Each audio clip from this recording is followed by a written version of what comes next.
की आध्यात्मिक विरासत, सभ्यता और संस्कृति पर विशद व्याख्यान दे रहे थे और अंततः उन्होंने ब्रह्मचारी फूल बाबा की भी बड़ाई की। मैं भी उनकी बड़ाई में दो शब्द रखूंगा कि तरक्की के आसमान पर तुम चांद बनकर चमको, तरक्की के आसमान पर तुम चांद बनकर चमको, जिस बाग में जाओ तुम फूल बनकर महको। सज्जनों, समय बहुत आगे बढ़ता जा रहा है। हमारे बीच और तीन महापुरुष विराजमान हैं, तो थोड़ी थोड़ी शब्दों में उन महापुरुषों से आपको आज सुनवा पाएंगे। उसी क्रम में हमारे बीच पूज्य स्वामी श्री गुरु प्रसाद जी महाराज सादर विराजमान हैं, जो हरिद्वार की पावन भूमि से पधारे हैं और उनको सौभाग्य मिला है गुरु महाराज का भोजन बनाने का।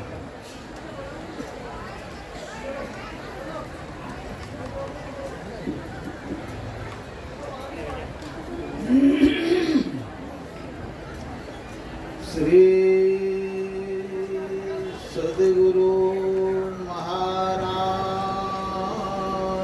की जय। श्री सद्गुरु महाराज की जय। श्री सद्गुरु महाराज की जय।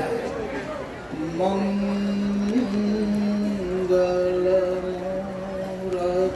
सतगुरु मिलव सर्वाधार। मंगलमय मंगल करणो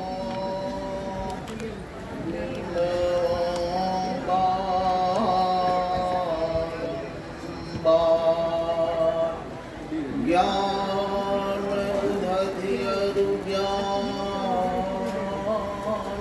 घनो सद्गुरु शंकर रूप। नमो नमो बहुमारहि सकल सुखो जन भो। धन्य धन्य सतगुरु सुखदा महिमा कहीं न जाए। जो कुछ कहूँ तुम्हारी कृपा, मोते कछु न बसाए। श्री सद्गुरु महाराज की जय। अव्यक्त रूप में श्री सद्गुरु महाराज के चरण कमलों में कोटि कोटि प्रणाम। मन चासीन संत महात्मा गण, आदरणीय सत्संग प्रेमी महानुभाव, माता एवं बहनों, यह संत मत सत्संग का अखिल भारतीय संत मत सत्संग 111वां का आज पूर्णाहुति होने वाला है। इस सत्संग में बहुत बड़े बड़े विद्वान लोग, बड़े बड़े साधक लोग भी बैठे हुए हैं और साधन के माध्यम से ही इस पद को आप प्राप्त कर सकते हैं। विद्या के माध्यम से नहीं होगी। विद्या के पास है तो संसार में आप विजयी हो सकते हैं, लेकिन आत्म विजयी तो यही ध्यान और सत्संग के माध्यम से ही हो।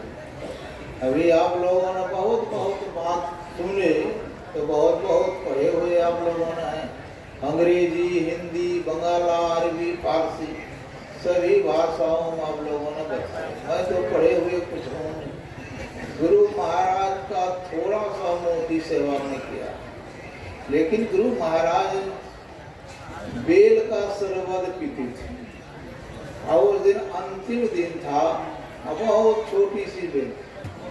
मैं सोचे कि यदि और बेल मंगावे तो बेल रह जाएंगे, गुरु महाराज तो शरबत पिएंगे नहीं, इसलिए मैं नहीं मंगाए। तो वही छोटी सी बेल को फुला करके 4 बजे में गुरु महाराज ने वो शरबत पी लिया। तो 4 बजे में गुरु महाराज को पानी, खाली केवल पानी उसको पसा करके गुरु महाराज को लिया के दिए और गुर्दा रह ही गए। तो गुरु महाराज और शरबत जब पी लिए तो 5 और भक्त लोग आए। गुरु महाराज कहते हैं इनको बेल का शरबत पिलाइए। अब तो बेल तो है ही नहीं, शरबत कहाँ से पिलाएंगे, लेकिन फिर भी गुरु महाराज की कृपा से ही मुझे वह हिम्मत हुआ कि गुर्दा तो भी है।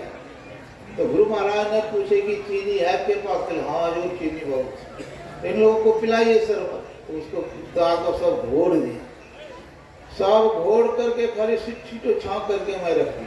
अब उन लोगों को ले आके 5 गिलास 5 आदमी को पिलाया। वो 5 आदमी अभी पी ही रहे थे, तब तक में 11 आदमी और आ गया। अब गुरु महाराज कहते हैं कि इन 11 को भी शरबत पिलाइए। तो बेल तो है नहीं, केवल बेल का वह सिट्ठी तो मैं रखे थे। अब क्या करें, बुद्धि भी काम नहीं कर रही है, लेकिन गुरु महाराज की कृपा से मुझे हिम्मत हो जाता है कि यही सिट्ठी जो है जो पानी में घोर दीजिए चीनी मिला दी। तो वो इससे ही मैं किया, वो सिट्ठी को पानी में दे करके इसको घोर दिए, जो कि बेल का शरबत में उनको मालूम है, और चीनी मिला दिए। तब वो बजरंगी बाबा को सब बहुत आदमी जानते हैं, बहुत आदमी नहीं भी जानते। तो बजरंगी बाबा का एक भतीजा रहता था, उसका नाम था जनार्दन, प्रेस में काम करते थे। उनके लिए मैं 1 कटोरा भात रोज रख देते थे। कई गरीब आदमी थे, हम सोचे यहाँ पर उनको भोजन यदि मिल जाएगा तो पैसा बच जाएगा, तो घर में और काम पे। तो उनको हम आ गए तो कहे अभी खाइए नहीं आप, अभी इसको पहुँचाइए। बेल हम बाल्टी में बना करके गिलास में देते गए, उन्होंने लिया करके सबको बेल को पिला दिया। गुरु महाराज बहुत खुश हुए। तो कहने का तात्पर्य क्या है? प्रेम जो है, प्रेम बिना नहीं मिलता, मोहन कर ले कोटि उपाय। तो वह प्रेम आएगा कहाँ से? यह गुरु महाराज की कृपा से ही वह प्रेम आपके अंदर में आ सकता है। तो इसलिए गुरु महाराज ने जो हम लोगों को बतलाए हैं, सत्संग नित और ध्यान नित रहिए करत सा लग्न हो, वे विचार चोरी नशा हिंसा झूठ तब न कही। 5 पापों को छोड़ते हुए नियमित रूप से सत्संग और ध्यान करेंगे तो इसी से आपका योग हृदय में वासना तन वास है तो क्या, करता जो नित अभ्यास न विश्वास है तो क्या।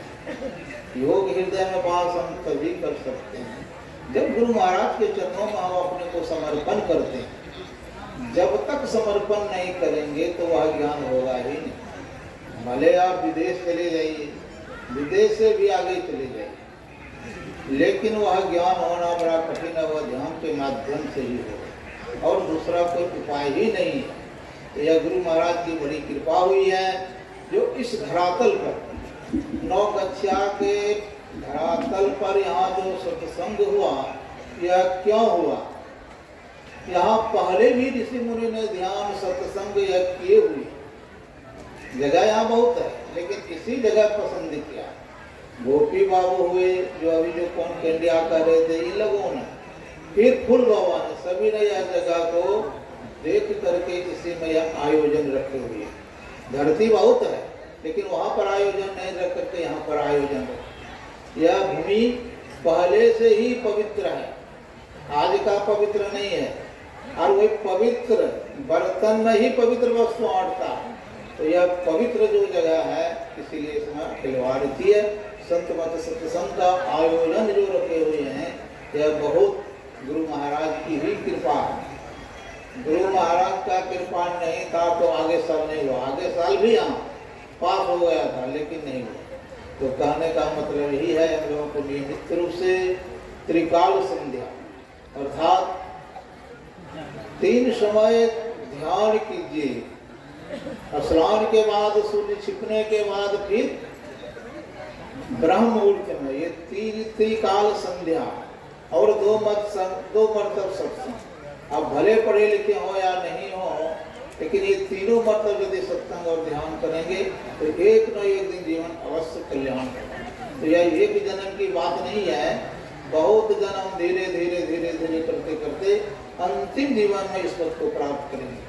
भगवान बुद्ध को 550 जन्म लगा, 549 जन्म क्यों लगा? तो उनको योग्य गुरु पहले मिले ही नहीं, अंतिम जीवन में उनको योग्य गुरु मिले या उसके दूसरे पहले जन्म में मिले, उनके कृपा से। तो जो भी कुछ होगा बिना गुरु की कृपा पाए नहीं जीवन उधारा है।